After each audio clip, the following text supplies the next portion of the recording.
Bienvenue à ce nouveau meet-up. Ça va être le dernier de cette année, donc avant les vacances d'été. Profitons-en.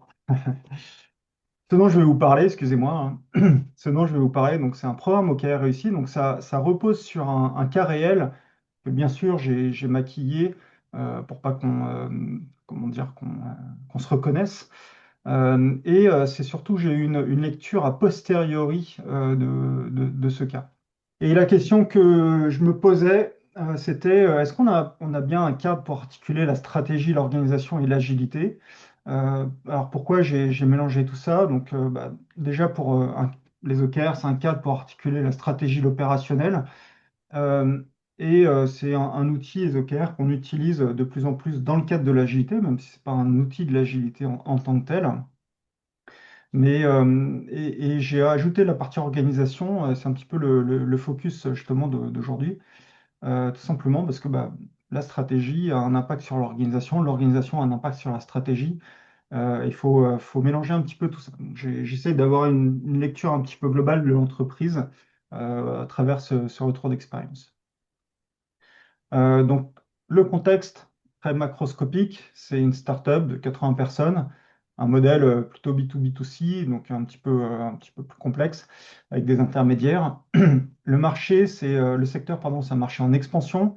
Donc derrière, il y a évidemment des enjeux de croissance fortes, mais qui est également, c'est pas un marché sauvage, il est réglementé, il est fragmenté, c'est-à-dire il y a beaucoup comment dire, de concurrents, chacun avec ses avantages concurrentiels, mais qui mêlent également une logique publique-privée. Donc voilà, c'est pas simple.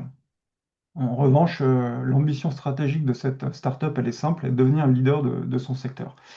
Tout ça, ça repose sur une stratégie qui est sur trois axes. Alors là, exprimé tel quel, c'est pas une stratégie, mais il y avait un axe sur la croissance, évidemment, un axe sur l'innovation, il y a un axe sur la culture qui a fait la réussite de cette startup. Initialement, en tout cas quand je suis arrivé, l'organisation, comme souvent dans les startups, elle est centralisée autour du PDG, du fondateur, puisque c'est lui qui porte la vision en général. Euh, Autour de lui, c'est une organisation qui est plutôt fonctionnelle, c'est-à-dire découpée par métier, métier, tech, sales, etc. C'est un classique hein, dans les startups. Pour autant, ils avaient déjà une roadmap produit annuelle et ils avaient déjà de l'agilité, mais plutôt centrée sur le delivery, donc la livraison.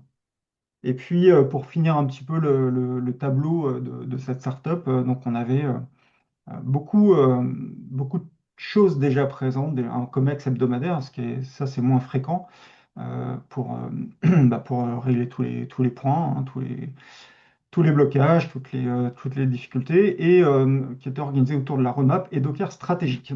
Quand je suis arrivé, les Docker stratégiques étaient déjà présents. Et ma mission, ça a été de relancer le programme OKR pour accompagner la croissance. Voilà. Ils espéraient une croissance forte. Je devais à la fois consolider les OKR stratégiques du COMEX et mettre en place les OKR tactiques au niveau des équipes. Le but, hein, c'était comme souvent, hein, de créer cet alignement entre les deux niveaux, comme ex-équipe, stratégie opérationnelle. Et l'idée d'avoir cet alignement et de mettre les OKR tactiques au niveau des équipes, c'est d'accompagner cette croissance. C'est-à-dire que chaque équipe, malgré le fait qu'il y ait beaucoup de nouveaux, malgré le fait qu'ils n'aient pas toutes les bonnes informations, etc., ou l'historique, eh ben, on s'assure le plus possible que tout le monde prend des bonnes décisions qui va permettre que la stratégie soit un succès. Et donc le but, c'est de faire sans siloter, sans ajouter de lourdeur à cette jeune startup. Donc il prépare la scalabilité et le but, c'est d'autonomiser les équipes et en étant plus centré utilisateur, mais ça en général, c'est normal. Le sponsor de ce programme, c'est le CEO, c'est lui qui m'a appelé. Donc tout ça, c'est quand même des bons signaux en général pour se dire que ça va être une bonne mission et que ça va bien marcher. Et effectivement, un lancement, il est réussi. On a fait toutes les formations qu'il fallait, la culturation. En interne, il y avait deux OKR champions qui binomaient, histoire qu'il y ait toujours quelqu'un présent. On avait mis en place on avait décrit le playbook OKR pour que tout le monde puisse s'y référer. La partie exécution, pareil, ça marche plutôt pas mal. On fait les ateliers OKR stratégiques. Il se trouve que le COMEX est très aligné sur la stratégie, donc aucune tension. Et puis les ateliers OKR tactiques, ils révèlent que bah, la stratégie est plutôt bien comprise, plutôt partagée. Les problématiques qu'il y a, c'est que évidemment, comme souvent dans une startup, il y a beaucoup trop d'idées par rapport à la capacité. Et donc, l'enjeu de ces ateliers, c'était on converge vers un nombre limité d'objectifs et que ça se fasse plutôt dans le consensus. Les revues étaient en place. Et puis, on a arrêté la roadmap annuelle, hein. C'est Miguel qui parlait de ces roadmaps annuelles. Et on est passé sur une planification plutôt sur 3 mois glissants. Donc voilà, donc c'était plutôt ambitieux, hein. Les OKR étaient plutôt ambitieux. Esprit moonshot de Google, hein. Pour une startup, c'est normal. S'il n'y a pas d'ambition, ça ne sert à rien de se lancer.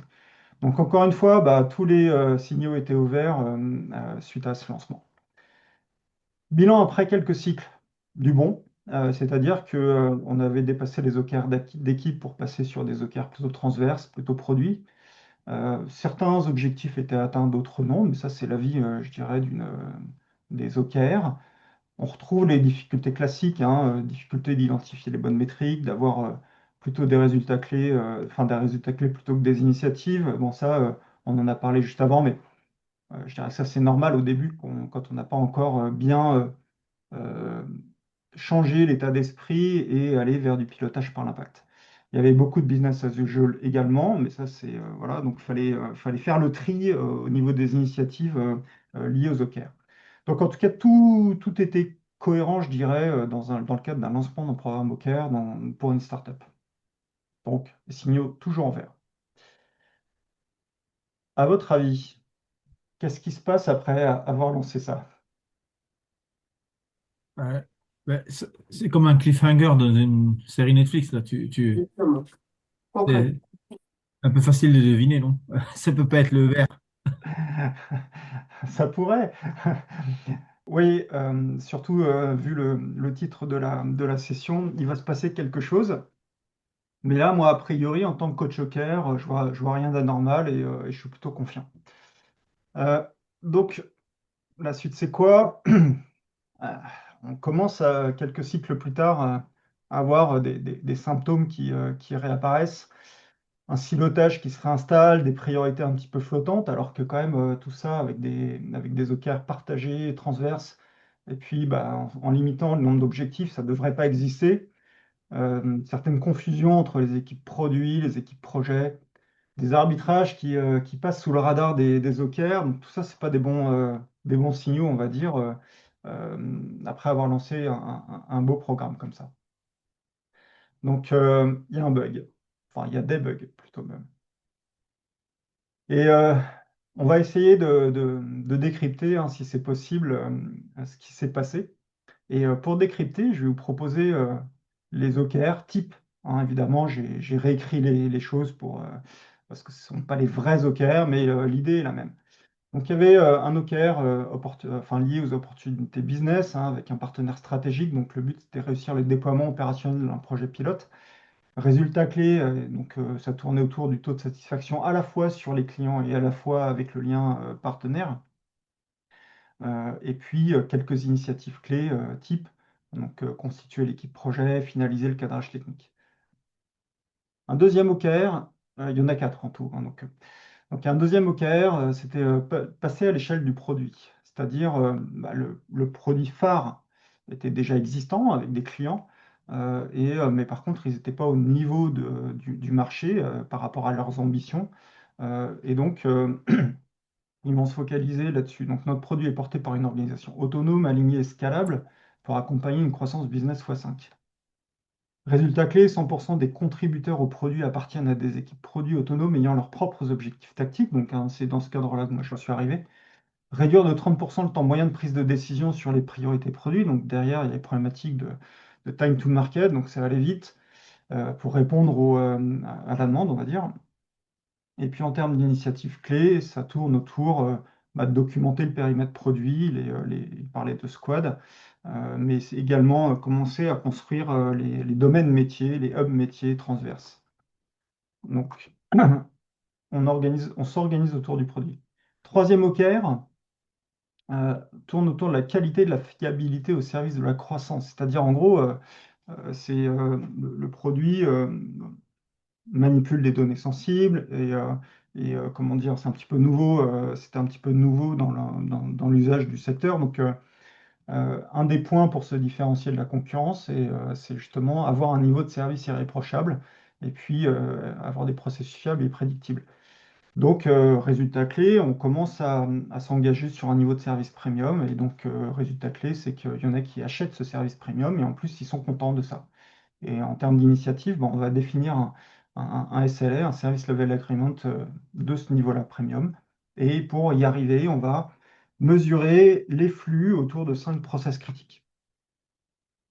Un dernier, je l'ai dit tout à l'heure en entrée, il y avait beaucoup de choses autour de la culture et de l'innovation parce que bah, pour eux, c'était leur ADN. Et donc, ils voulaient garder ce niveau d'innovation et puis cette, comment dire, cette fibre-là, malgré donc, cette culture, malgré un contexte de forte croissance où on peut vite perdre notre âme. En termes de résultats clés, c'était lancer une squad d'innovation transverse et puis réussir le lancement d'un nouveau MVP, donc pas une V1 d'un produit, mais un petit peu en dessous. Initiative clé, organiser deux learning expéditions avec des partenaires publics-privés. Voilà les 4 OKR et bah, à la lecture et connaissant la stratégie, on se dit les OKR ils sont plutôt pas mal, plutôt alignés avec les enjeux et tout ça est légitime. Un OKR qui porte sur des opportunités business, hein, il y a besoin d'argent. Un OKR produit pour passer à l'échelle du marché. Un OKR pour la croissance et se structurer, puis un OKR sur la culture. Donc tout est, enfin je sais pas ce que vous en pensez, mais ça semble plutôt pertinent et puis chaque équipe était relativement motivée par rapport à ça. Juste une question, Laurent. Ouais, Ces moi O- aussi. Vas-y. et les OKR, ils ont été définis par les équipes elles-mêmes ou par le directoire? Ouais, par les équipes elles-mêmes, hein, c'est des vraies équipes, des vrais OKR d'équipe où en fait les ateliers, tu as le COMEX qui définit les OKR stratégiques. Et on arrive, ça devient un entrant pour les équipes et la question qu'on me pose, c'est que vous, en tant qu'équipe, comment vous pouvez proposer, comment vous pouvez contribuer à ce que les OKR stratégiques donc du COMEX soient un succès. Et la manière de contribuer, c'est en exprimant, en concevant pardon, des OKR tactiques. Donc, c'est leurs OKR tactiques. Après, le but, hein, tout le monde ne fait pas n'importe quoi, et il faut que ce soit aligné, c'est-à-dire qu'il faut qu'on puisse justifier que les OKR tactiques vont bien répondre donc aux OKR stratégiques. D'accord. Avec ces 4 OKR là, même si vous retenez pas le détail, c'est pas très grave.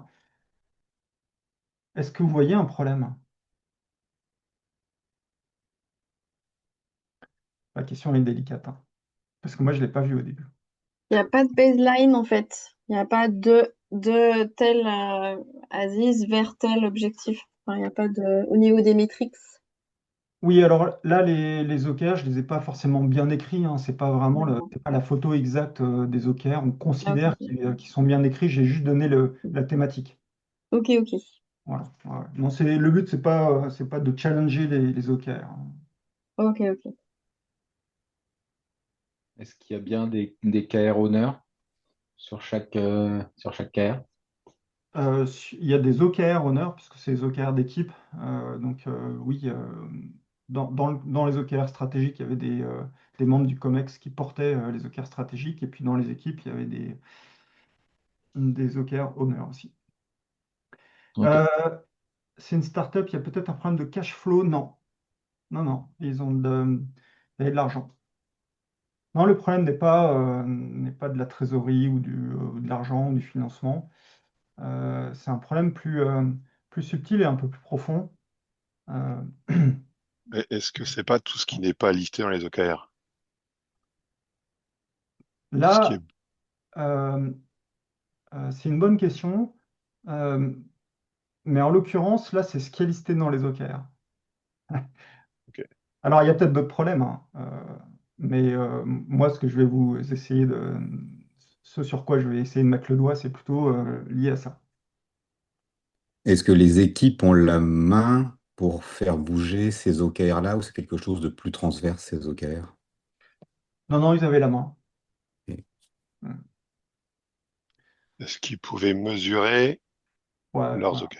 Ouais, ils pouvaient mesurer, ils pouvaient ajuster les initiatives, le cas échéant, si on n'était pas au rendez-vous. Non, tout était bien cadré, hein. C'est moi qui ai lancé le programme. Mhm. Non, non, c'est juste pour dire que le problème n'est pas là. Bah, du coup, est-ce que c'est pas ça va pas recréer des silos en fait? Je sais pas, j'ai pas bien lu, peut-être que ça a été réécrit, mais est-ce que les OKR étaient pas justement, vu que c'était tactique et par équipe, chaque équipe a fait des OKR en fonction de son métier, et du coup, en fait, il y a des silos qui se sont imposés, et donc tout ce qui était transversalité pour faire collaborer toute l'organisation est tombé à l'eau? Je sais pas, hein. Non, parce que en fait, ouais, alors, il y a du silotage qui se réinstalle, mais tu vois, il y avait des OKR transverses produits. Ok, euh, ok, ok. mais pour autant, non, mais c'est un point, parce que à partir du moment où tu as du silotage qui revient, euh, et puis c'est une startup qui était organisée de manière fonctionnelle, donc tu casses pas ça comme ça. Mais en revanche, ils n'ont pas réussi à passer le cap, justement, parce que l'organisation centralisée autour du CEO et organisée par fonction, ça marche pour les petites startups, mais ça marche pas, c'est pas scalable. Et donc, en fait, le point, justement, c'est que la transformation, sortir de cette organisation-là, il s'est rien passé. Il s'est rien passé à ce niveau-là, la transformation est figée, c'est ça le point. Alors que, attendez, alors que justement, on parle d'organisation quand même, on parle d'une organisation produit pour passer à l'échelle, etc. Donc le sujet, c'est aussi ça, c'est comment on grandit, comment on se développe, on développe notre produit sans bureaucratie, voilà. Comment on développe notre produit pour passer à l'échelle du business, comment on développe notre produit sans perdre notre ADN, notre culture, entre autres la partie innovation, mais pas seulement.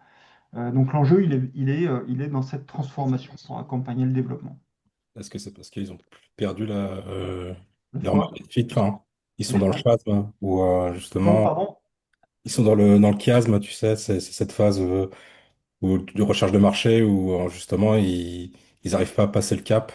Est-ce que finalement, ils le voient pas, ils s'enlisent, malgré les OKR? Est-ce qu'il y a un détachement entre le business finalement et la stratégie? Est-ce que tu vois, est-ce que la mission finalement, ils passent à côté de leur mission non, en tant qu'entreprise? Alors, je pense qu'il y a un petit peu de ça. Alors, tu me diras à la fin. Euh, Ok. je pense que c'est une partie de la réponse, effectivement. Alors, non, Sam, c'est pas une question de rachat par un grand groupe ou ce genre de choses, hein. On est vraiment pas sur ce sujet. Mais ouais, Miguel, il y a peut-être un peu de ça, mais je vais l'exprimer d'une autre manière. Voilà. Marou, tu as une idée? Euh, Pas forcément, mais pendant que tu présentais les quatre OKR, il y a deux, trois choses qui méritaient un petit peu. C'est Vas-y. que, d'une part, je ne sais pas d'où viennent les quatre domaines qui ont été fixés, parce que, tu vois, la stratégie, ça peut tout couvrir, ça et beaucoup plus. Mais Ouais. surtout, c'est le fait qu'il y ait des initiatives associées aux OKR et que rien de ça, pour moi, n'est relié aux résultats finaux de l'entreprise. Tout est organisationnel et interne. Je vois aucun chiffre qui est quelque chose à Oui, voir. parce que j'en ai pas forcément mis. Alors, si, tu peux en trouver, hein, 5 clients payent pour un niveau de service premium. Là, on est tourné, et puis ils sont satisfaits. Donc là, on est tourné quand même vers le marché. Obtenir un taux de satisfaction de 80% des premiers clients, on est tourné vers le marché. Mais oui, il n'y a pas que ça, parce que la problématique de fond, hein, c'est la croissance. Ouais. Donc, François, il veut parler, ça sera le dernier. Après, je vais essayer de décrire ce que j'ai compris. Ouais, est-ce que c'est pas le fait qu'ils se font bouffer par leur BAU, quoi? C'est-à-dire qu'ils ont un problème pour sacraliser le temps et nécessaire pour les OKR. Non, non, non. Alors oui, c'est toujours un problème, hein, parce que le BAU, il nous rattrape tous les jours. Mais non, ils avaient quand même de la capacité pour transformer. Alors, il y a un problème. On l'a vu, hein, il y avait des points, et puis ça s'est traduit. par le fait que le CIO a repris la main. Je lis le chat. Euh, ah oui, ok. Donc, le CEO a repris la main, rien ne se transforme vraiment, c'est le point clé. Et puis, tout ça fait qu'il y a des tensions managériales, parce que justement, il y avait de l'ambition et puis de la désillusion du point de vue des collaborateurs, parce que les OKR apportent une certaine promesse. Je vais essayer d'y répondre, mais je vais faire un petit détour par des logiques organisationnelles. Donc, ceux qui suivent ce meet-up, on en a déjà parlé. Donc, pour moi, il y a quatre modèles organisationnels, hein, qui marchent dans un contexte d'agilité. Il y a l'organisation produit, c'est-à-dire qu'on maximise la valeur client sur un périmètre durable, celui du produit. On va parler d'innovation, c'est l'innovation de continuité autour de ce produit. Les types d'entreprises qui vont s'y mettre, c'est typiquement les scale-up, c'est justement les startups qui sont en phase d'accélération, des départements produits digital and co, et puis les frameworks de l'agilité, juste pour situer un petit peu, c'est des frameworks type LeSS et Scrum at Scale, et d'autres, hein, bien sûr, hein, c'est pas les seuls.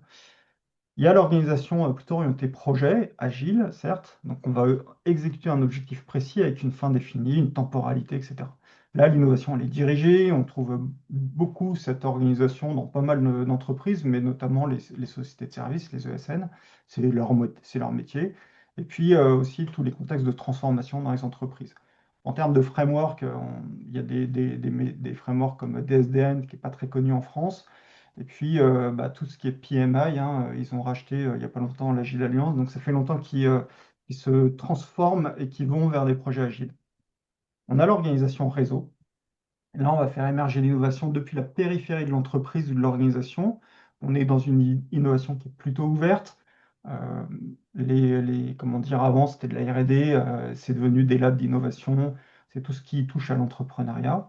En termes de modèle organisationnel, ça va être par exemple, hein, l'holacratie, la sociocratie, puis il y en a plein d'autres. Et puis là, il y a l'organisation en flux. En fait, on cherche à optimiser en continu une chaîne de valeur qui est stable. Donc, on va parler plutôt d'innovation d'efficience.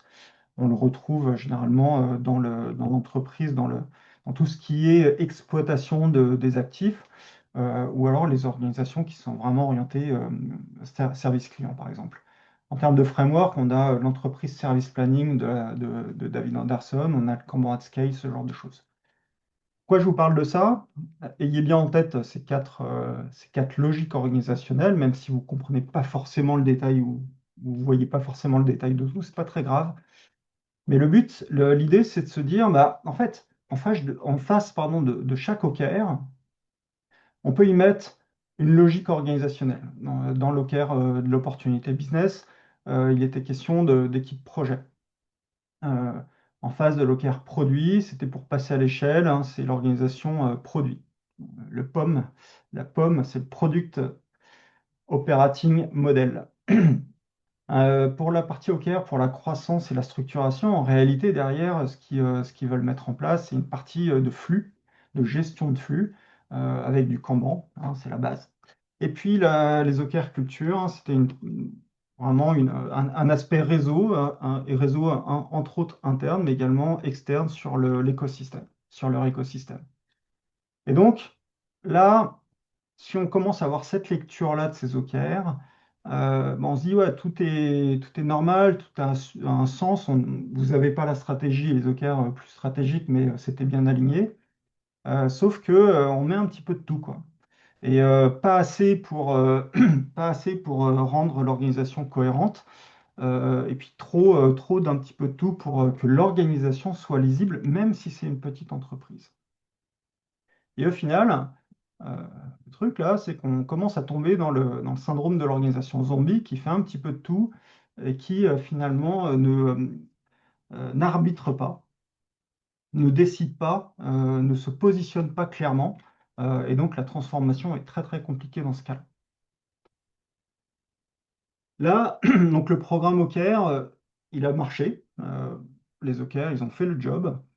Sauf que, en réalité, à travers cet exemple et d'autres, on peut se rendre compte que les OKR peuvent piéger l'organisation dans une fausse idée d'alignement, parce que je peux vraiment avoir un alignement entre les OKR stratégiques et tactiques, sauf que je vois pas l'ensemble. Et ça peut retarder les arbitrages systémiques, là, c'est-à-dire les arbitrages organisationnels dont je vais parler. Et ça m'amène à me poser cette question. Alors d'autant plus que les OKR sont bien à la mode, hein, donc effectivement les COMEX les utilisent. Ou en intro de ce meet-up, certains parlaient de leur expérience où finalement on met en place des OKR qui sont qu'un revamping de roadmap, de liste de features ou de tâches, et qu'au final ça ne change pas forcément grand-chose. Et ben moi c'est le même constat, mais sur la partie alignement avec l'organisation elle-même, le modèle opératoire. Le rôle du coach OKR, le rôle du coach agile dans cette histoire, hein, je prends un peu plus d'ampleur, bah, c'est que moi j'ai fait le job, hein, mais je suis passé aux côtés de vraiment la bonne question que j'aurais dû me poser, est-ce que l'organisation est bien alignée avec ce qu'elle veut devenir? Et là, en l'occurrence, ce qu'elle veut devenir, c'est une scale-up.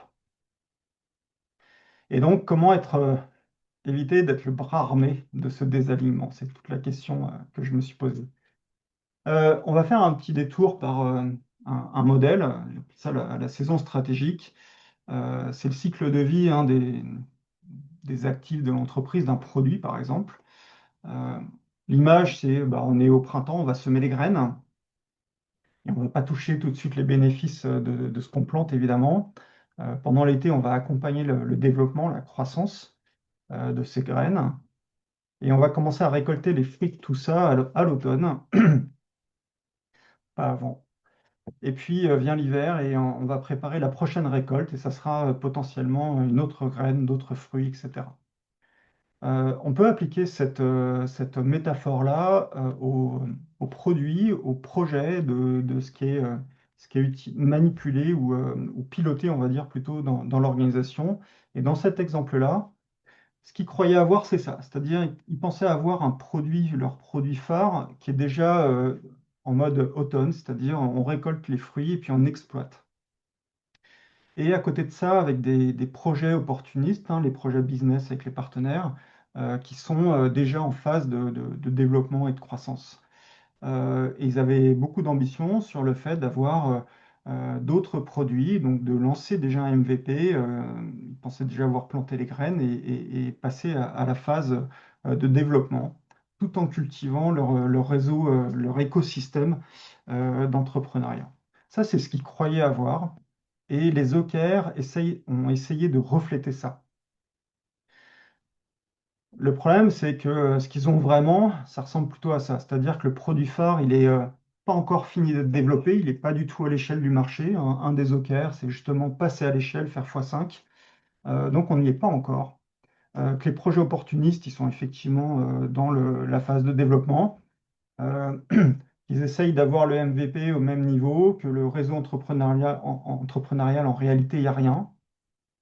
Et finalement, c'est une petite entreprise où tout bouchonne dans cette phase de développement et de croissance. L'impact de tout ça, c'est que finalement, c'est une entreprise qui, trop tôt, cherche à optimiser des processus et le fait d'optimiser ces processus va rigidifier l'organisation.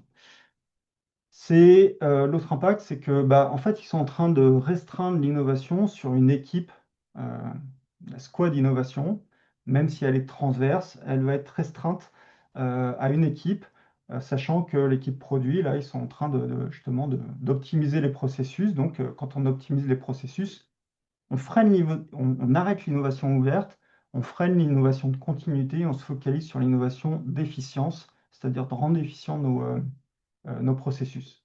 Donc, en fait, par ces choix-là, ou ces non-choix-là, bah, finalement, ils allaient à l'encontre de ce qu'ils voulaient, c'est-à-dire garder cette culture startup dans leur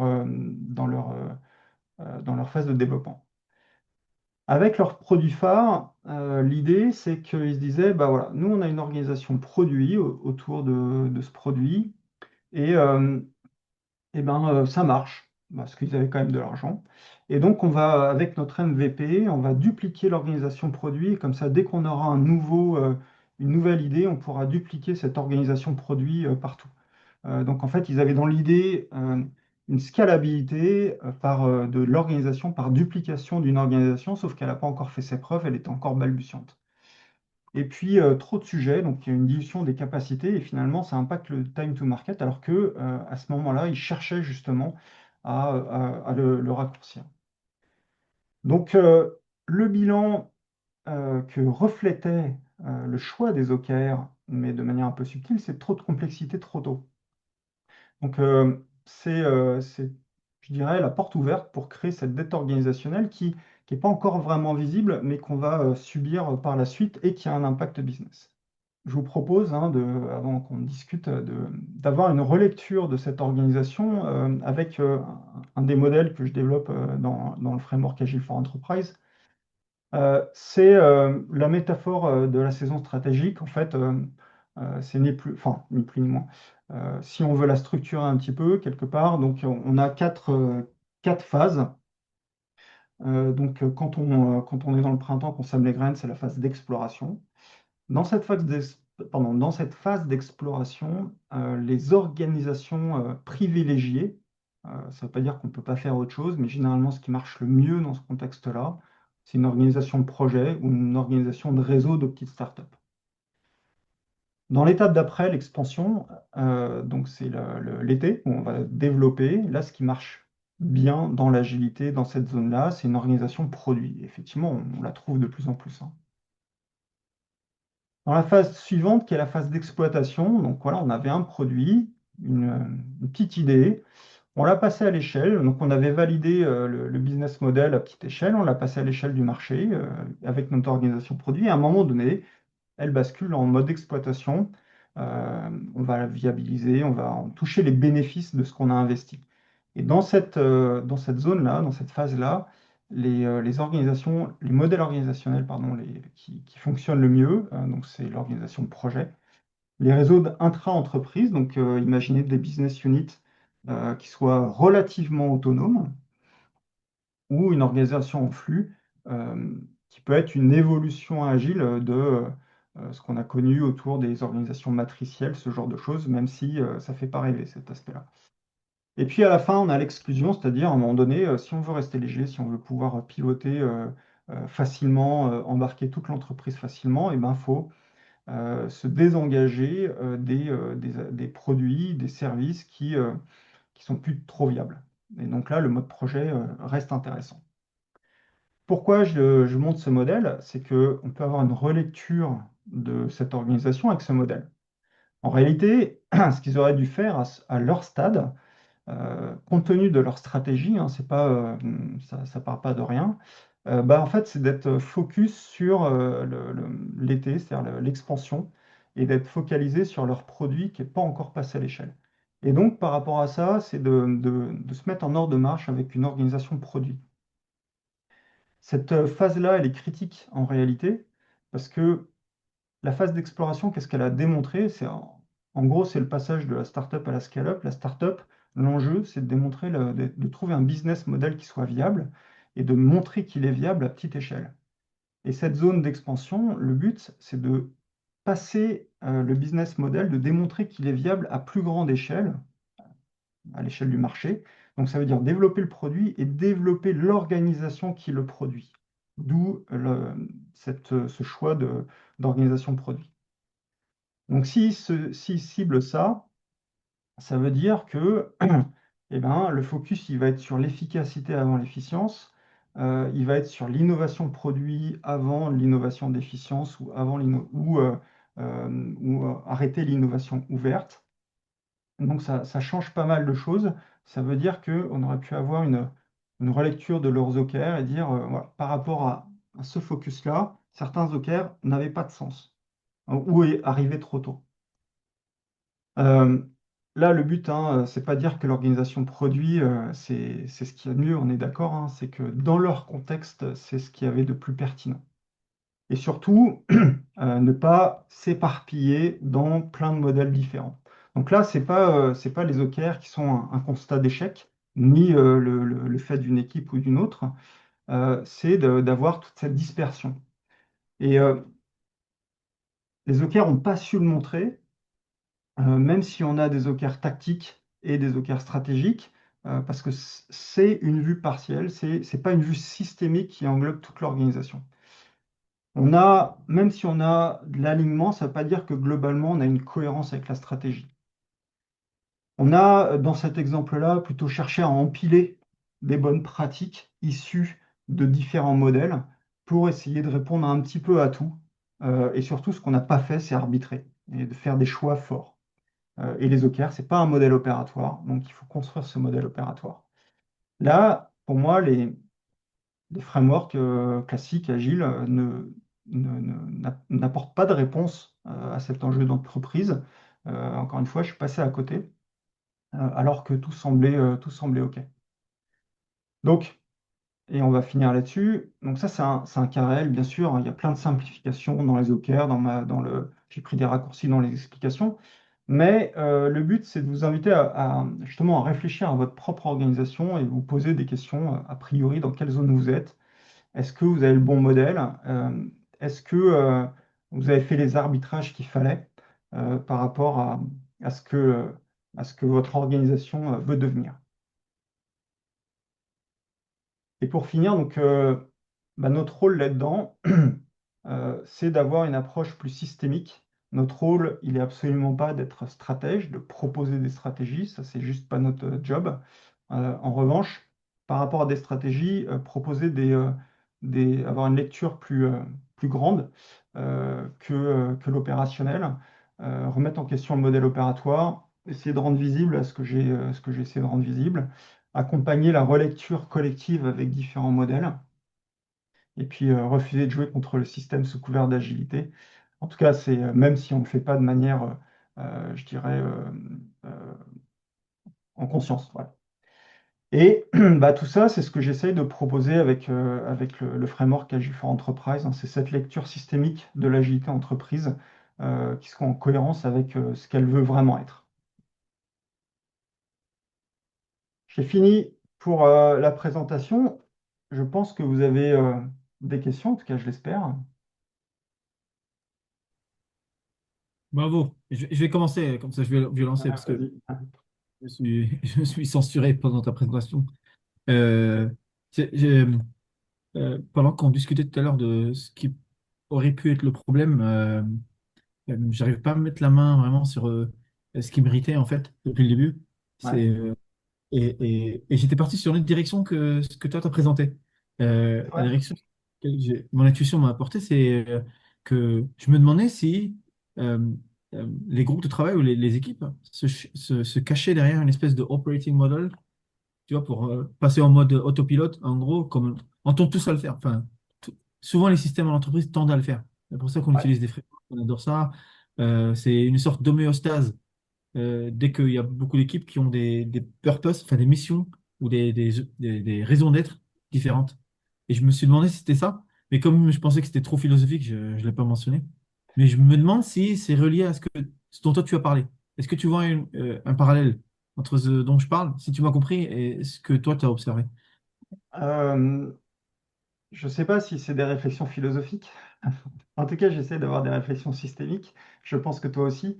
Est-ce que c'est le fait d'avoir des équipes qui ont leur mission, leur raison d'être, et du coup qui sont, enfin je reformule pour être sûr d'avoir bien compris ton point, du coup qui sont relativement autonomes et donc qui s'organisent pour travailler, mais qui s'intègrent pas forcément, qui s'alignent pas forcément avec le reste de l'entreprise, c'est ça ton point?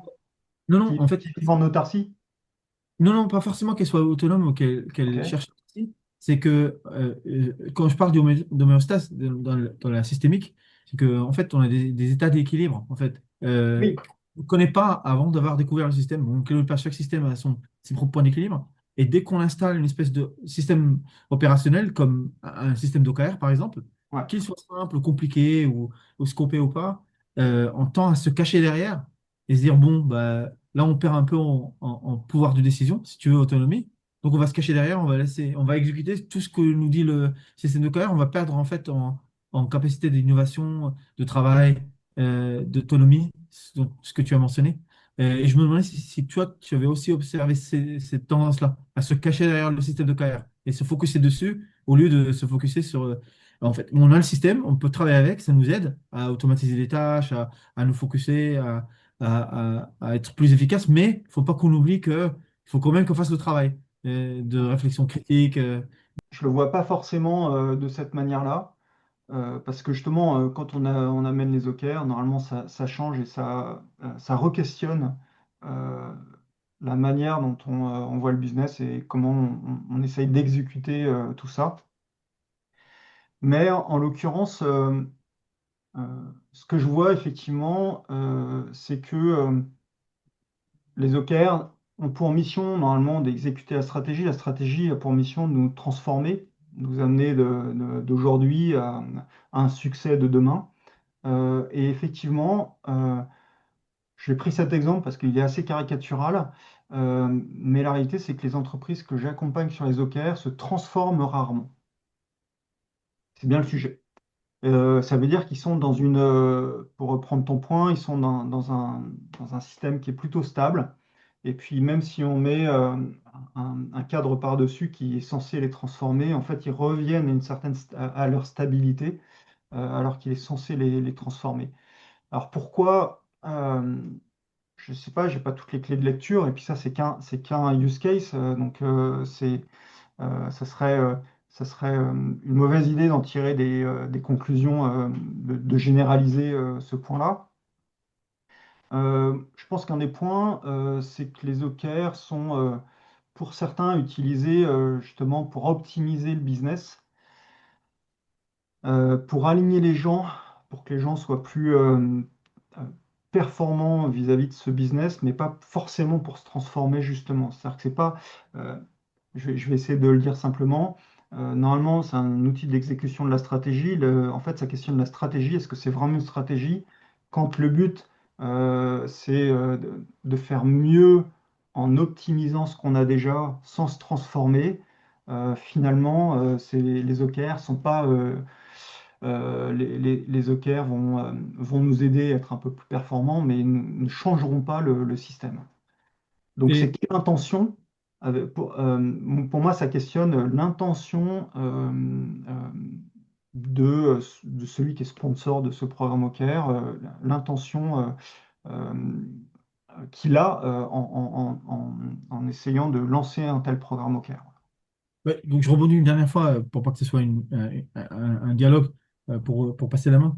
Juste ce dont tu as parlé, même si tu as dit que tu voulais pas dériver de conclusions généralistes, mais tous les spécialistes de la systémique, Donatella Meadows, l'Institut Gregory-Bateson, dans leurs livres, qui parlent de système biologique ou de système cybernétique, ils parlent tous de la même loi. C'est une loi des systèmes. C'est-à-dire que souvent, elle est manifestée, c'est l'homéostase, c'est cet Ouais. état d'équilibre dont tu parles. On a tous n'importe quel système, que ce soit un système familial par exemple, ou un système en entreprise, des états comme ça, il y en a beaucoup, il y en a certains qui sont plus forts que d'autres, avec un magnétisme plus fort, où on tend à revenir.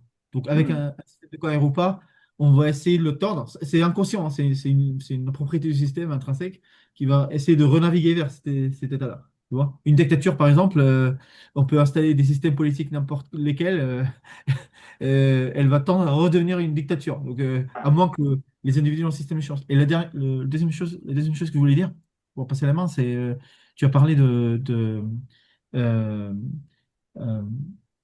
ouais, pardon, je l'ai perdu. Ouais, Bah, pas de c'est souci. pas vrai que je l'ai pas.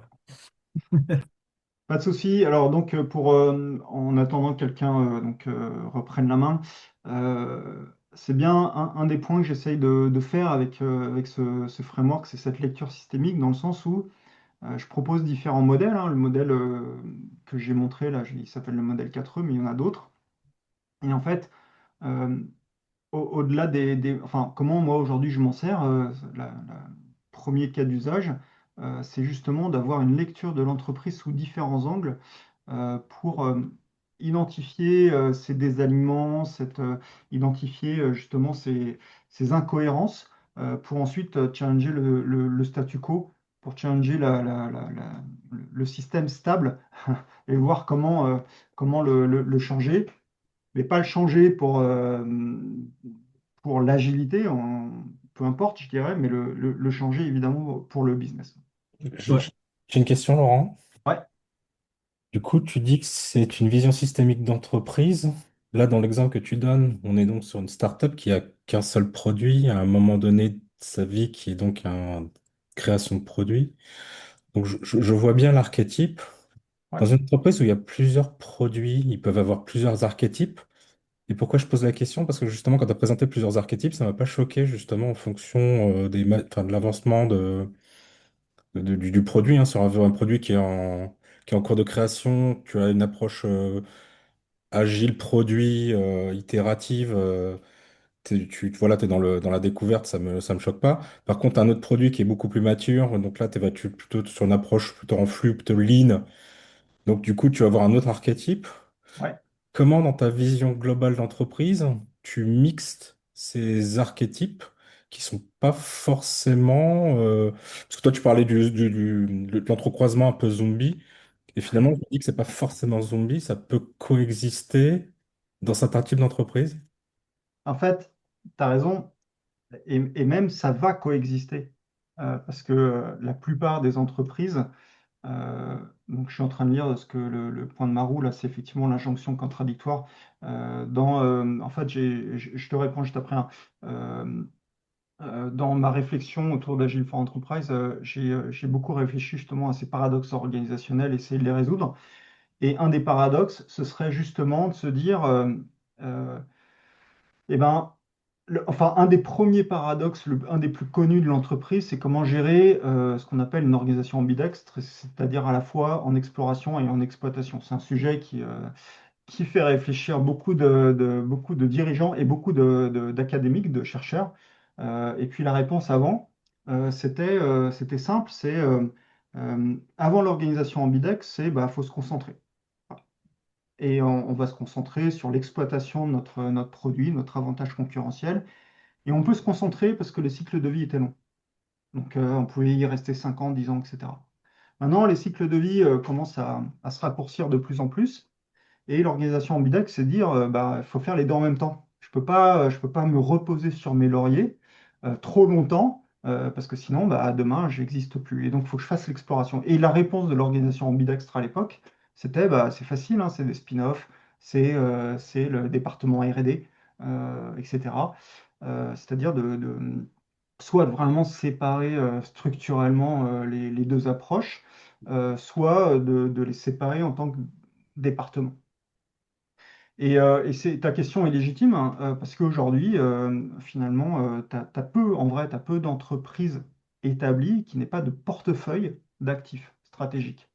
Et ce portefeuille, il se doit d'être dans des niveaux de maturité, d'avancement différents, justement pour bah, avoir du cash aujourd'hui et puis préparer l'avenir demain qui ne reposera pas sur ce qu'on exploite aujourd'hui. Et donc, effectivement, ce que ça nous apporte, ce modèle-là, c'est un modèle portefeuille stratégique, c'est dire, bah, on a des actifs différents. L'erreur, ce serait d'essayer justement d'avoir une organisation la même pour gérer tout ça. Et on le voit, hein, il y a des organisations qui gèrent de la même manière comment dire, des projets matures, enfin des produits matures ou des services matures, et puis des services en exploration. Ça pose une vraie question parce qu'aujourd'hui, ça, on l'emmène jusque dans l'équipe. C'est-à-dire que c'est plus l'organisation qui est ambidextre, c'est l'équipe qui est ambidextre. Euh, on a tous rêvé d'avoir les 20% de Google pour passer une journée par semaine à faire notre side project. Euh, En parallèle de développer le produit phare et puis aussi faire du support de ce qui tourne, on revient à cette problématique de faire cohabiter tout ça. Une des réponses possibles, alors juste pour, parce que là on est parti haut, on va revenir, hein. Concrètement, si on se projette en termes de méthode, là je vais parler d'organisation, de modèle organisationnel, en termes de méthode, ça a aussi un impact. C'est dans l'exploration à faire du Lean Startup, du Design Thinking, ce genre de choses. Dans l'expansion à faire du Scrum, hein, c'est le domaine privilégié, hein. Puis tu en as parlé tout à l'heure, dans l'exploitation à faire du Lean, du Kanban, ouais, une approche en flux. C'est toute la zone d'excellence opérationnelle, par exemple. Et puis là, on va revenir sur un mode projet pour essayer de se désendetter. Donc, la question, elle n'est pas seulement sur l'organisation, en fait, elle est sur même les méthodes, même la posture managériale. Pour en revenir à ta question, en fait, il n'y a pas 10 milliards de réponses. C'est que dans ton portefeuille, enfin, il faut que tu organises ton portefeuille par activité stratégique, c'est-à-dire que tu regroupes tous les produits et les services qui ont un même business model, une manière de faire des affaires, un même modèle d'affaires. Et donc ça va donner des unités stratégiques, on va les appeler des BU, des business units. Et donc l'archétype, il est plutôt par BU. Parce qu'un modèle, un business model, il a une certaine maturité. Voilà. Et donc tu vas plutôt avoir des BU qui ont chacun des archétypes. Et la difficulté, elle est justement au niveau de l'entreprise, de l'enveloppe de toute cette BU pour accepter que les BU s'organisent différemment les unes des autres, là où justement un COMEX généralement a pour ambition de manière très fière d'organiser, de mettre un peu d'ordre dans tout ça et que tout le monde pilote de la même manière, gère de la même manière. Hein. Et les méthodes nous poussent aussi à ça. Hein. Safe essaye de répondre à tout, hein, l'exploitation, l'expansion. Donc, ils essayent de se déployer partout dans l'entreprise. Or, eh ben, ça, c'est une erreur et ça apporte justement, comme le dit Marou, des injonctions contradictoires. C'est-à-dire, ça serait quoi? Ça serait être focus sur le produit, mais optimiser le flux. Et donc, d'être là, on est focalisé sur l'efficacité, et là, on va être focalisé sur l'efficience. C'est pas la même, on n'optimise pas de la même manière, par exemple. Et l'injonction contradictoire, c'est de nous dire, le produit, il est là, et il faut les deux. Bonne chance quand tu es en développement de produit, que tu n'as pas tes process encore stabilisés, etc. Pour être efficient, tu vas stabiliser trop tôt. Donc, oui, tu as raison, tout le monde n'est pas start-up et n'est pas monoproduit. Ça s'appelle des portefeuilles d'activités stratégiques. Et donc, on va avoir des unités stratégiques qui ont des archétypes, qui peuvent être différents les uns les autres. Et l'entreprise, elle doit accepter de piloter de manière hétérogène. L'autre mauvaise réponse, c'est soit on pilote tout de la même manière, soit on a une organisation zombie qui fait un peu de tout sans vraiment décider, sans vraiment savoir, qui prend des pratiques à droite à gauche et qui mélange un peu tout ça. Mais c'est exactement ce que je disais, l'organisation zombie. C'est exactement ça, le mode autopilote. Pardon. Ouais, Mais pardon. C'est bien, c'est cool. On dit la même chose. en fait, c'est pas juste ton client, hein, c'est vraiment, je sais pas, mais si je reviens en arrière, 22 ans de carrière, je regarde, tout le monde le fait, même moi tout seul dans mes projets, c'est de la psychologie sociale normale, quoi. C'est de la systémique, en fait. C'est tout. Eh ben, moi, j'essaie d'apporter une réponse un peu plus structurée et subtile, de ne pas faire tout, de pas faire un. Comment j'ai une entreprise qui appelait ça l'organisation Vortex, qui aspire tout. Donc voilà, on peut apporter des réponses. Et pourquoi je le mets dans un Agile for Enterprise, c'est que ces archétypes-là, alors un, c'est pour éviter l'injonction contradictoire, et ces archétypes-là sont des archétypes qui fonctionnent, qui marchent dans un contexte d'agilité, c'est-à-dire qui apportent une réponse à la gestion du changement, pas seulement au niveau des équipes et des produits, mais également au niveau de l'entreprise, c'est-à-dire le changement l'ajustement stratégique, le changement stratégique, les pivots, ce genre de choses. Donc, ce sont des archétypes sur lesquels on peut s'appuyer, nous, coach agile, pour proposer des choses qui vont fonctionner.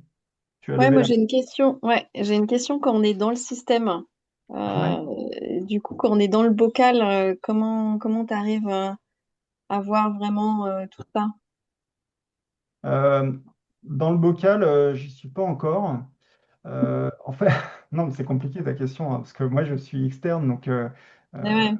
ça aide évidemment parce qu'on a un regard neuf, naïf, et sans tout l'historique, qui peut expliquer pas mal de choses. Mais je dirais, enfin, moi aujourd'hui, comment je m'en sers, donc je ne sais pas si ça peut marcher en interne, c'est justement d'avoir ces modèles-là et d'avoir une lecture de l'entreprise au travers de ces modèles. Parce que ces modèles, et c'est pas que les miens, il y en a d'autres, ces modèles nous disent justement, il n'y a pas une manière de fonctionner. Et puis l'entreprise, il n'y a pas de raison qu'elle fonctionne pareil partout. Ouais. Mm. Donc à partir de là, eh ben, l'idée, c'est un peu ça, c'est de se poser des questions. C'est-à-dire qu'on est en interne, bah, dans quelle zone on est? Voilà, mon département, c'est le département digital. Est-ce que je suis dans plutôt en zone expansion, plutôt en zone exploitation? Et du coup, on est organisé comment? Et puis finalement, est-ce que cette organisation est cohérente avec la zone stratégique où on est? Mm. Est-ce qu'on fait des choix? Est-ce qu'on arbitre? Donc c'est plutôt de challenger au travers de modèles. Voilà. Enfin, moi, Ouais. c'est la première idée qui me vient aujourd'hui, mais j'ai pas beaucoup de recul par rapport à ça, hein. Mm. Ceux qui suivent, vous l'aurez compris, hein, j'ai le Fort Entreprise, là, j'ai fini de faire le draft il y a 2 mois, quoi. Donc, faut le roder, faut voir comment on peut s'en servir, donc il y a encore du travail, hein. Mais c'est vrai que quand on le voit, en fait, et qu'on est coach agile, on se dit, ah, mais oui, c'est ce qui se passe dans ma vie de tous les jours, en fait. Ouais, Et non, mais c'est dingue, je te remercie de l'avoir fait, et j'avais envie de te poser la question, comment tu as réussi à faire ça, en fait? Parce que ça reflète, ça répond à des questions d'équipes qui sont en souffrance parce que elles gèrent des monolithes et on leur demande d'être agiles alors que c'est des ouais, applications qui vont bientôt mourir et elles sont dans des injonctions contradictoires et on pousse et le management pousse et pousse et du coup tu te dis ah bah ouais ces équipes elles sont plutôt bah, presque au niveau de l'exclusion donc on peut les aider un petit peu en faisant du lean mais on va pas les aider en faisant de la discovery bah non, ou du scrum quoi. Mm. c'est clair. Bah, en fait, l'histoire, si je la fais courte, bah, déjà, quand je me suis mis je sais plus, en 2008, donc à mon compte comme sur l'agilité, je connaissais Extreme Programming et Scrum, et je suis arrivé dans un projet qui était impossible d'utiliser ces méthodes-là, et c'est ce qui m'a amené à faire du Kanban, même si ça n'existait pas spécialement à l'époque. Et comme cette méthode répondait à un cas particulier, un contexte particulier, mais que j'ai retrouvé dans différentes entreprises, je l'ai mis dans ma boîte à outils. Et puis, je suis arrivé dans d'autres contextes. L'innovation me plaisait. J'avais lancé à l'époque avec 2 autres associés le Shift qui était sur l'entrepreneuriat et l'intrapreneuriat. Et donc là, on a beaucoup creusé le Lean Startup et tout ce qui tourne autour. Et donc Mm. moi, je trouvais que c'était très pertinent. Je l'ai mis dans ma boîte à outils. Et donc, ma boîte à outils, elle s'est étoffée comme ça de méthodes. Et puis, là où certains étaient un peu dogmatiques sur les méthodes, hein, moi, quand j'ai commencé à parler de Kanban, on m'a dit, waouh, Laurent, c'est un petit peu nul. Regarde le manifeste agile, il dit, les process, c'est pas bien, quoi. Alors Mm. que le Kanban, il se focalise sur les process. En quoi c'est une méthode agile? Bah, c'est une autre forme d'agilité qui marche dans des contextes où Scrum marche pas, où n'a pas de sens. Et donc, ça m'interrogeait. Et évidemment, tout le monde s'est posé la question une fois qu'on a compris que bah, les méthodes, elles n'étaient pas universelles. C'est se dire bah, dans quel contexte ça va être intéressant. Donc, on se posait d'abord les contextes sur les projets. Quel type de projet est comment dire, éligible à l'agilité? Quel type de projet est éligible à du Scrum ou du Kanban ou un mixte? Donc, ça, c'était les premières questions. Moi, j'avais l'ambition d'agir sur l'entreprise globalement, parce qu'on a tous eu, en tant que coach agile, le syndrome du plafond de verre, c'est-à-dire de mettre en place de l'agilité et puis d'être frustré par les résultats que ça génère parce que le reste ne change pas, quoi. Euh, Mm. et puis au-dessus, ils ne sont pas sponsors, etc. Donc ça, c'est les OKR m'ont permis de passer ce plafond de verre et d'aller discuter avec la direction. Je me suis rendu compte que l'agilité, ils s'en foutaient. Ils ne voyaient pas les bénéfices de l'agilité et leur discussion était tout autre. Ça parlait Mm. performance, stratégie, et c'est normal, c'est leur job. Et donc, quand j'ai fait tous ces constats, bah, je me suis posé des questions sur l'agilité et j'ai fait ce que certains d'entre nous ont fait. On a été lire tous les bouquins, non pas d'agilité sur des modèles un peu extrêmes, d'agilité, enfin d'entreprises libérées, d'entreprises sans manager, etc., qui ne font que qui ont le seul intérêt que je trouve, c'est de montrer qu'on peut faire différemment, mais ce sont des modèles trop extrêmes. Et donc, je me suis intéressé à l'entreprise. Et donc, j'ai fait mon personnel MBA, j'ai lu tous les bouquins, enfin tous les bouquins, non, mais beaucoup de bouquins classiques sur les organisations, la stratégie co. Et en fait, dans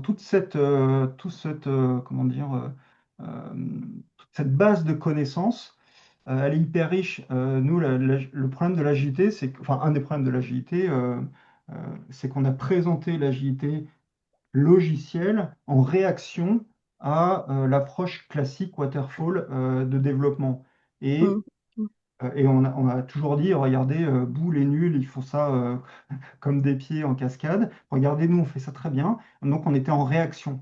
Et quand on commence à se poser la question de l'agilité au niveau de l'entreprise, on a le même mécanisme, c'est-à-dire de dire l'entreprise agile ou l'agilité entreprise va se construire en réaction de l'entreprise dite classique ou traditionnelle, ce qui est une erreur. Ça, c'est pas du tout la même chose.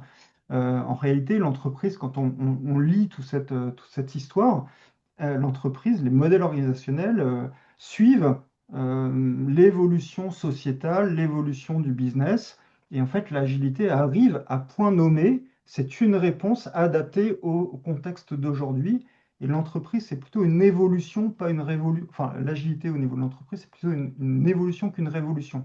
Si on se dit ça, c'est génial, parce que ça veut dire que on peut s'enrichir de tous les modèles de l'entreprise, toute cette base de connaissances et qui nous en apprend énormément, sauf qu'il faut avoir la relecture avec le point de vue de l'agilité. Et là, les modèles dont je parle, là, le modèle 4E, c'est pas moi qui l'ai inventé, hein. C'est des modèles comment dire, d'horizon d'investissement. C'est issu du modèle 3H, qui est un modèle assez vieux, de dire, quand on gère un portefeuille, d'investissement. Il y a trois horizons de temps, H1, H2, H3. H3, c'est le long terme, c'est l'exploration. H2, c'est le développement, la croissance. Et H1, c'est aujourd'hui. Euh, ils ne mettent pas l'exclusion parce que les gens ont du mal à investir pour enlever des choses. Mm. Moi, je l'ai étendu parce que je pense que ce modèle, justement, il nous donne beaucoup d'informations pas seulement au niveau du portefeuille stratégique, mais également à l'intérieur des business units et également à l'intérieur des équipes. Donc je l'ai renommé pour pas qu'il s'arrête à ce niveau-là. Mais l'idée reste la même. Et je ne suis pas le seul, hein. Il y a, comment il s'appelle, Jeffrey Moore, là, qui a écrit Crossing the Chasm. Je sais pas, je pense que vous connaissez ce livre. Et le principe, en fait, il a écrit un autre livre, pardon, qui s'appelle Zone to Win. Et il parle de ces zones-là. Alors, il donne d'autres noms, mais c'est exactement la même idée. Donc, en gros, je me suis quand même beaucoup accroché à Geoffrey Moore, c'est ça. Je me suis, en fait, je suis parti de modèles classiques avec une relecture agile. Ça m'a D'accord. permis bien mieux de comprendre l'entreprise et de voir comment on peut adresser l'agilité au service de l'entreprise. Voilà. Je t'ai fait Mm. je t'ai fait une histoire un peu longue, Ouais, mais c'est c'est tout un important. processus et c'est des années d'expérience aussi et de questionnement. Ouais. Ouais, mais en fait, ce qu'il faut retenir de cette histoire, c'est que l'agilité d'entreprise, c'est pas un modèle extrême à inventer, c'est plutôt une évolution adaptée des choses qui marchent, qui sont des fondamentaux de l'entreprise et qu'il faut conserver justement pour rendre l'entreprise agile. Parce que sinon, allez expliquer à votre boss qu'on va passer en entreprise libérée ou qu'on va transformer toute une entreprise avec de l'holacratie. Il y en a qui ont essayé, ils en reviennent un petit peu, quoi. Mm. Voilà, il faut avoir une réponse adaptée. François, tu as levé la main depuis longtemps, peut-être que tu as une crampe.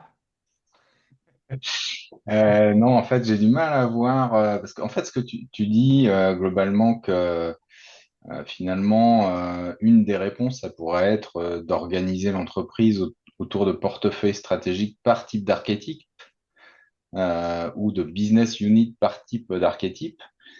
Par business model Ouais. Et donc ça va tirer des archétypes. Ouais. Et en fait, la réflexion que ça m'inspire, c'est qu'en général, aujourd'hui, les business units, elles vont être organisées par portefeuille de produits dans un domaine particulier ou dans une zone géographique particulière. Et j'ai du mal à voir, du coup, comment est-ce qu'on peut, tu vois, retourner ça pour justement organiser l'entreprise par portefeuille stratégique ayant le même business model. Parce que ça veut dire aussi qu'à un moment donné, si ton produit il passe de la zone expansion à la zone exploitation, bah, ça veut dire que du coup, tu fais shifter ton produit dans une autre business unit. Et ça, j'ai du mal à voir comment ça peut Bah, s'organiser complètement, quoi. alors, après la question de comment ça passe de l'un à l'autre, c'est pas forcément simple. Et d'ailleurs, c'est la problématique, le risque, c'est justement passer de l'exploration à l'exploitation. C'est-à-dire que la zone d'expansion est une zone à risque. À tel point qu'une entreprise, je vais essayer de répondre à ta question, mais je donne un peu de contexte, à Mm. tel point que dans cette zone d'expansion, en fait, Geoffrey Moore, il dit, voilà, Osterwalder, merci. Ma route est une Bible. Cette zone d'expansion, il dit faut mettre une limite de 1. C'est-à-dire, on n'a pas trois produits en mode expansion à la fois.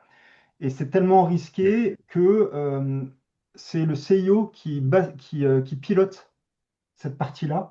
Parce que justement, ça va transformer l'entreprise. En fait, je crois, si je ne dis pas de bêtises, il parle de zone de transformation, mais je dis peut-être, non, je pense que là, c'est une bêtise. Mais en gros, il dit là, il n'y en a pas plus qu'un à la fois, c'est une zone critique, ça.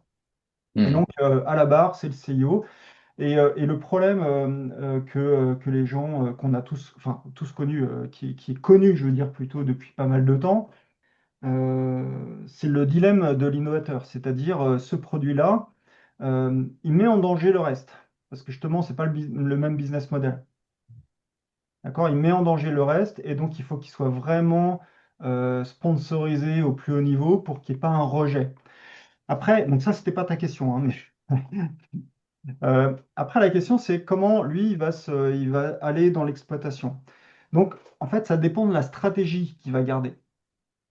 Tout à l'heure, justement, avec Miguel, je disais, c'est ton portefeuille d'activités stratégiques, c'est quoi ton business model? Par rapport à ça, tu peux avoir un produit qui s'inscrit dans une stratégie orientée produit. Alors, ça fait beaucoup de produits, tout ça, mais lui, il va, dans ce cas-là, en fait, il va devenir une business unit autonome qui va rejoindre un réseau d'intraprises. C'est-à-dire que la business unit, elle va continuer d'être organisée autour de son produit parce que son produit, c'est son business.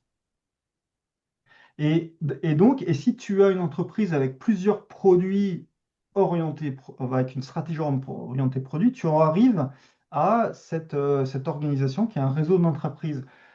Et donc là, on en connaît. Et en fait, la question qu'il y a derrière, c'est plutôt quel est le niveau de dépendance de ton portefeuille. Il y a des portefeuilles qui sont très dépendants. Par exemple, tu pourrais avoir une solution de produit, ok, et des portefeuilles qui sont très indépendants. Chaque business unit fait son job.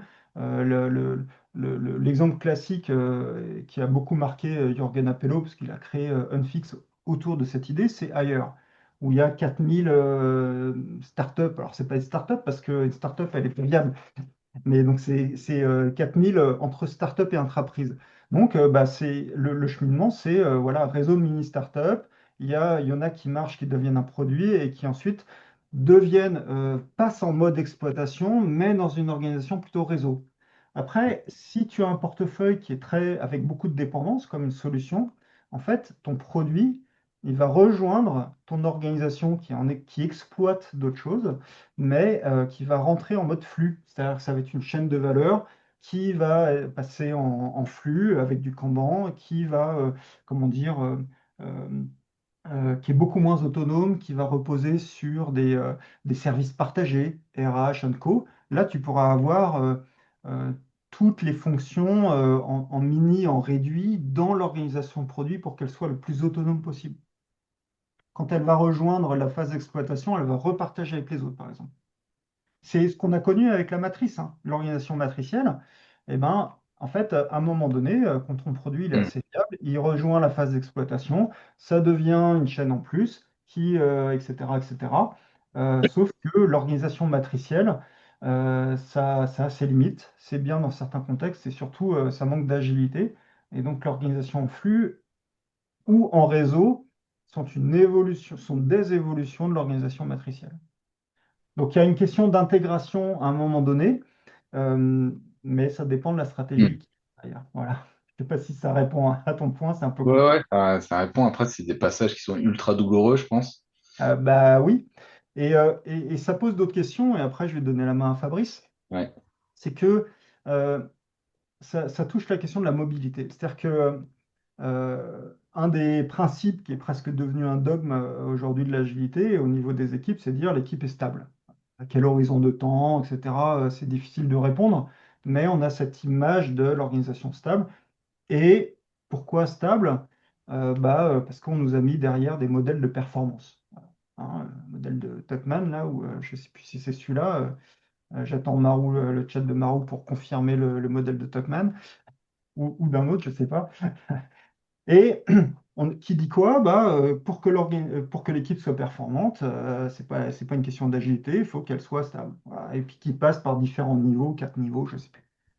Et, mais la question, c'est pourquoi faire des organisations stables? Des équipes stables, je veux dire. Est-ce que dans la phase d'exploration, c'est une bonne idée, une équipe stable? Pas forcément, faut que ça bouge. Est-ce que dans la phase d'expansion, c'est pertinent? Bah ouais, plutôt, parce qu'il faut bien comprendre le métier pour développer le produit, bien comprendre l'usage qui va être fait de ce produit, etc. Est-ce qu'en mode exploitation, c'est bien? Bah, peut-être, ça dépend. Il y a d'autres approches pour optimiser tout ça. Donc, pourquoi je parle de ça? C'est que si ton idée, là, elle passe de l'exploration à l'expansion, à l'exploitation, à l'exclusion, c'est qu'est-ce qui bouge? Est-ce que c'est ton produit qui passe d'une zone à une autre, d'une BU à une autre, ou est-ce que c'est ton produit plus l'équipe qui fait le déplacement? Traditionnellement, moi, quand j'ai commencé à développer, j'étais dans la R&D et puis on donnait ça à l'équipe de maintenance, la MCO, la maintenance corrective et évolutive, et on donnait le bébé à d'autres et on disait maintenant, c'est vous, vous savez exploiter, nous, on sait développer, donc chacun chez soi. Avec l'agilité, on est, on est avec le produit et on l'accompagne sur toutes ces phases. Donc ça veut dire que c'est pas seulement le produit qui va passer d'une zone à une autre, c'est l'équipe, la core team, et qui va passer avec le produit d'une zone à une autre. Ça veut dire que l'équipe, qui évidemment va s'étoffer, en fait, elle va passer, si je veux être très concret, d'une startup à du Scrum, à du Kanban. C'est ce qu'on a tous vécu, hein, d'ailleurs. Hein. On a commencé avec du Scrum, puis à un moment on dit, ouais, Scrum, ça marche pas. J'ai tellement de support, j'ai tellement de perturbations sur un sprint qu'il faudrait que je mette un peu de Kanban dans mon Scrum. Et puis à la fin, on a plus de Kanban que de Scrum. En fait, c'est vraiment révélateur de cette progression. Et donc, ce que ça nous apprend, ces archétypes, c'est que il faudrait, quand on change, il faudrait que l'organisation change, il faudrait que la posture managériale change, il faudrait que la manière de travailler, de faire de l'innovation ou les méthodes de travail, etc., changent avec, en conscience. Ce Hmm. qu'on subit souvent ou ce qu'on fait, euh, regarde par exemple, Safe, il dit le choix des méthodes, on délègue ça aux équipes, ce qui est bien, hein, c'est les équipes qui choisissent plutôt Scrum, plutôt Kanban ou autre. Mais en fait, si on commence à penser avec ces notions d'archétype, de modèle et que ça descend jusque l'équipe, on dit bah c'est peut-être le choix l'équipe, mais en fait, c'est surtout un choix qui doit être aligné par rapport à la stratégie et donc à son archétype. Donc tu vois, ça pose plein d'autres questions en Hmm. réalité. Mais bon. Ouais, c'est hyper intéressant. Ouais, très rapidement, hyper intéressant. Alors moi, je suis pas autant de la JT que vous, mais je trouve le modèle, il est hyper intéressant parce qu'il répond à une question que j'ai en ce moment. Moi, les startups avec qui je travaille me poussent absolument à faire des OKR tactiques, tu vois. Et moi, je refuse. Parce que, en fait, les OKR stratégiques marchent tellement bien, ça les met tellement en mouvement, que en fait, tu sais, on dit souvent les OKR, ce sont des vitamines et pas un médicament. Ça Ouais. sert pas à résoudre un problème. Et je leur dis surtout, c'est pas adapté à toutes les équipes. Donc les OKR, c'est vraiment, je me dis, OK, là, il y a besoin de mettre en équipe, en mouvement cette équipe-là, qui peut être l'équipe produit ou l'équipe, et on va travailler un descendant, etc. Mais c'est vrai que j'ai ce truc-là de me dire, ça marche, c'est simple, ça crée de l'énergie. Pourquoi on va tout de suite arriver en cascade, etc. Bon, outre le fait que je suis un bébé, je suis un rookie dans le game, hein, de l'OKR, donc c'est pour ça aussi que je veux pas aller là-dedans. Mais en fait, là, tu vois, avec ton arc, avec ton modèle, c'est un peu, tu vois, quand je reviens à vitamine et pas un médicament, c'est un peu un diagnostic. C'est, tu vois, tu viens chez le docteur et tu dis, et est-ce que tu es d'accord avec ça pour dire, attends, tu es dans cette phase d'expansion, tu as vraiment besoin de développer autant d'OKR tactiques, etc., qui vont peut-être siloter, rigidifier, etc. Parce qu'en ce moment, en fait, la problématique, c'est plutôt les OKR, ça marche, mais en fait, la problématique, c'est comment tu fais pour que les gens, surtout en France, ils aient de la prise de risque, ils aient de l'innovation, ils aient du machin, etc. Et c'est pas forcément avec les OKR, on n'en est pas là. Donc, est-ce que tu es d'accord avec ça ou se dire, enfin, moi, personnellement, je trouve ça hyper cool de dire, est-ce que ta boîte ou tes équipes, elles sont à quel niveau? Et si tu es en phase d'exploration, d'expansion, moi je suis plein dans expansion qui passe à exploitation, est-ce que tu as vraiment besoin d'autant d'OKR tactiques alors que déjà, enfin, tes équipes, elles ont juste à se mettre dans une salle et parler du truc, quoi. Euh, alors, il y a beaucoup de choses dans ta question. Déjà, autant de docker tactiques, j'aurais envie de dire, bah, normalement, on limite le nombre, donc on devrait Non, avoir. je vais simplifier ma question, c'est C'est est-ce parce qu'il y a que, beaucoup d'équipes, j'imagine, du coup. ouais, non, mais je vais simplifier ma question, c'est est-ce que pour toi, tu penses qu'il pourrait y avoir une corrélation entre le modèle que tu nous donnes aujourd'hui ici Oui, et les et OKR, la, ouais. et la profondeur des OKR? Ouais, Voilà. exactement. Et oui, tout à fait. Et j'ai même théorisé dans le guide. Euh, donc, si je vais essayer de le faire vite, mais je crois que j'en avais parlé à François et Miguel déjà en début d'année. Il me semble, dans la phase d'exploration, donc si je prends une startup, mais il n'y a pas que des startups hein, qui sont dans la zone d'exploration, mais prenons une startup. Une startup, par définition, elle n'a pas trouvé son business model. Donc, il faut qu'elle ait une approche tactique et opportuniste pour essayer jusqu'à ce qu'on trouve l'attraction, justement pas s'accrocher, on le dit depuis le début, pas s'accrocher à une solution, mais être amoureux de son problème, mais pas s'accrocher à un premier client ou autre. Et donc, pour moi, l'approche est plutôt tactique et opportuniste. Et à l'inverse, j'aurais envie de dire, dans la zone d'exploration, j'aurais tendance à mettre plus des OKR tactiques, pas beaucoup, parce qu'on est hyper focus, mais plus tactique que stratégique. Parce que d'avoir un OKR stratégique peut nous, nous mettre dans une impasse trop longtemps. La force d'une startup, c'est de pouvoir pivoter.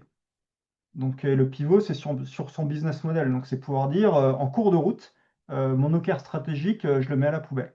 Donc pour moi, il vaut mieux avoir des OKR tactiques, mais plus on va aller vers l'expansion, plus on commence à valider notre business model. Et donc là, à un moment donné, l'OKR stratégique va être important, mais il n'y en a pas 10 000, il y en a un. Et puis, quand on est en zone d'expansion, là, au contraire, les OKR stratégiques sont primordiaux parce qu'on est en train de dire, attendez, on était en exploration, on s'est fait plaisir, on a testé plein de trucs, on a expérimenté plein de trucs, maintenant on a trouvé, on va dérouler le plan. Alors bien sûr, il faut s'adapter parce que justement, de passer de un business model viable à petite échelle à grande échelle, il y a plein de trucs qu'on va devoir ajuster, évidemment. Donc là, c'est principalement les OKR stratégiques, et évidemment des OKR tactiques. Ça, c'est pour passer à l'échelle, c'est-à-dire passer de 3 équipes à 10, à 20, pour s'assurer que les équipes prennent les bonnes décisions. Et c'est des OKR c'est des OKR tactiques, pas équipe, mais des OKR tactiques produits. Donc, ça veut dire potentiellement multi-équipe. Donc là, c'est hyper intéressant.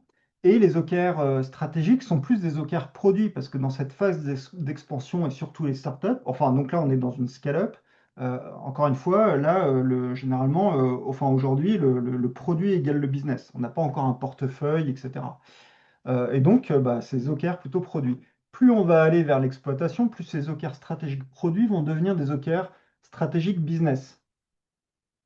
Parce que justement, à un moment donné, le business, il s'étend un petit peu. C'est pas que le produit, c'est des services autour, c'est des choses, tu vois, et puis ça va être aussi des OKR de transformation pour réussir à passer à l'échelle.